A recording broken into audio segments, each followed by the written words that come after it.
Hello friend, नमस्ते प्रणाम। मैं आप सिस्टर रेखा उपाध्याय, हमारे चैनल में आपका स्वागत। फ्रेंड देखिए, मैं एक नाच गीत लेकर आया हूँ। जैसे सब लोग कमेंट बॉक्स में राय जरूर वीडियो को फुल वॉच कीजिएगा। बहुत झक्कास नाच गीत है, ननद भौजाई का नोक झोंक। आप लोग वीडियो को फुल वॉच करके सुनिएगा तो बहुत आनंद आएगा।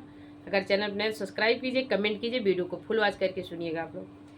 तोहरे भैया बिनु दिया नया वही छोटी ननदी, तोहरे भैया बिनु हो, तोहरे भैया बिनु दिया नया वही छोटी ननदी, तोहरे बिरना बिनु हो, तोहरे बिरना बिनु हो, हमरे दिया नया वही छोटी ननदी, तोहरे भैया बिनु हो, तोहरे भैया बिनु दिया नया वही छोटी ननदी।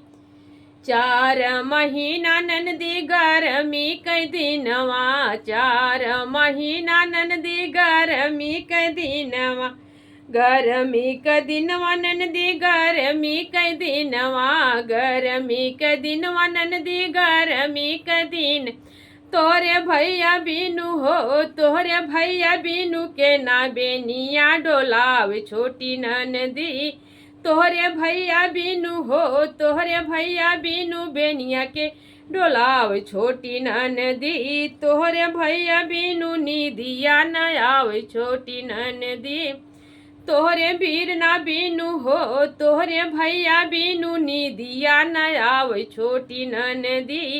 4 महीना ननदी ठंडी कै दिनवा, 4 महीना ननदी ठंडी का दिन, तोहरे भैया बिनु हो, तोहरे भैया बिनु रजैया के ओढ़ावे छोटी ननदी, तोहरे भैया बिनु हो, तोहरे भैया बिनु रजैया के ओढ़ावे छोटी ननदी, तोहरे भैया बिनु दिया नयावे छोटी ननदी, तोहरे भैया बिनु दिया न आवे छोटी ननदी।